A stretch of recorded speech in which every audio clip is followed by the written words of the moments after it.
दुनिया को अपने इशारे पर नचाने की फितरत अमेरिका की हमेशा से रही है और प्रेसिडेंट ट्रंप इस मामले में तेजी से आगे निकल रहे हैं। अपने दूसरे कार्यकाल में ट्रंप ने पूरी दुनिया को एक चेस बोर्ड समझ लिया है। एक तरफ ट्रंप ने दुनिया के आधा दर्जन से ज्यादा देशों में अपनी पसंद के लीडर को सत्ता पर बिठाया और अब दुनिया की राजनीति में दबदबा कायम करने के लिए डोनाल्ड ट्रंप अपने दुश्मनों पर बारूदी एक्शन लेने से भी पीछे नहीं है। ट्रंप ने जनवरी में वेनेजुएला से मादुरो की सत्ता को साफ किया तो अब ईरान में खामेनेई को मारकर नया खलीफा चुनने की कवायद डोनाल्ड ट्रंप ने शुरू कर दी है।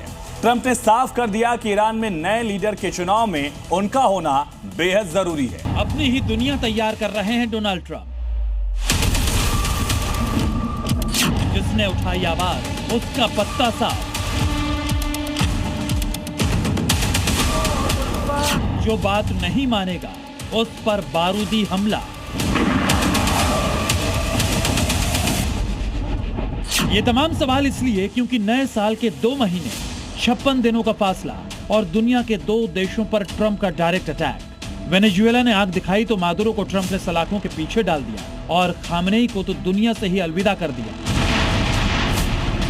और अब ट्रंप वेनेजुएला की तरह ईरान में अपनी पसंद की लीडरशिप को सेट करने की तैयारी कर चुके हैं। खबर है कि अमेरिकी राष्ट्रपति डोनाल्ड ट्रंप ने ईरान के नए सत्ता के चयन में उनके शामिल होने की बात को जरूरी बताया है। ट्रंप ने खामेनेई के बेटे मुज्तबा खामेनेई की लीडरशिप को सिरे से नकार दिया है। डोनाल्ड ट्रंप ने मुज्तबा को एक लाइट वेट नेता करार दिया। ट्रंप ने कहा कि जैसे उन्होंने वेनेजुएला का नया नेता चुना है वैसे ही वो ईरान के नए नेता का चुनाव करेंगे। यही वजह है कि अमेरिका लगातार ईरान की नई लीडरशिप पर ताबड़तोड़ हमले कर रहे हैं। ट्रंप कसम खा चुके हैं कि वो ईरान को घुटनों पर लाकर रहेंगे।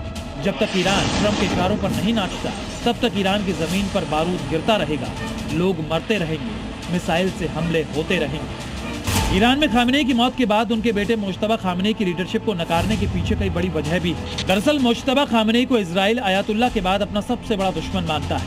इजराइल मुज्तबा को अयातुल्लाह अली खामेनेई से भी खतरनाक बताता है।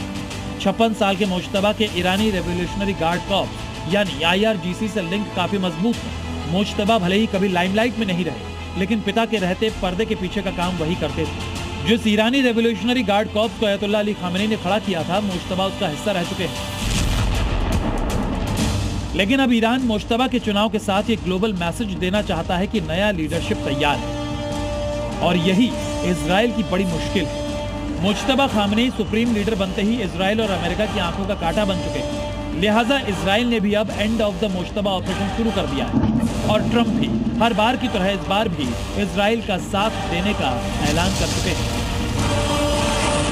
ब्यूरो रिपोर्ट, जी मीडिया। वेनेजुएला और ईरान में ताकत के बल पर सत्ता पलटने वाले। हालांकि ईरान में सत्ता पलटने का ख्वाब जरूर देखा है ट्रंप ने, लेकिन इससे पहले वेनेजुएला में वो ऐसा कर चुके हैं। लेकिन इसके पहले भी कई देशों में अपनी पसंद का लीडर तय करने में डोनाल्ड ट्रंप अहम भूमिका निभाते रहे हैं। अर्जेंटीना में ट्रंप ने जेवियर मिलेई का खुलकर सपोर्ट किया, खुला समर्थन किया। जेवियर मिलेई को दक्षिणपंथी नेता के तौर पर जाना जाता है और ट्रंप के सपोर्ट से जेवियर ने चुनाव में जीत हासिल की थी। इसी तरह से हंगरी में भी विक्टर ओरबान का ट्रंप ने एंडोर्समेंट किया, प्रचार किया। एक तरह से विक्टर ओरबान को ट्रंप का करीबी सहयोगी माना जाता है और वो सत्ता में लगातार बने हुए हैं, लेकिन सत्ता में आने के लिए डोनाल्ड ट्रंप का सपोर्ट मिला।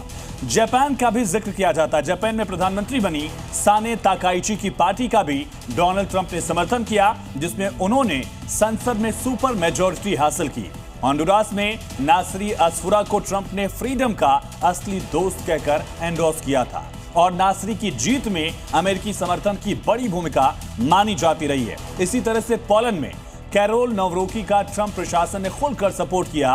पोलैंड में कैरोल भी राष्ट्रपति चुनाव इस बल पर जीत गए। अल सल्वाडोर में नायब बुकेले की अंतर्राष्ट्रीय आलोचनाओं को खारिज करते हुए डोनाल्ड ट्रंप ने उनको बाकायदा व्हाइट हाउस में बुलाया और उनके कार्यकाल को मजबूत करते हुए नायब को सत्ता में बने रहने में उन्होंने बड़ी मदद की।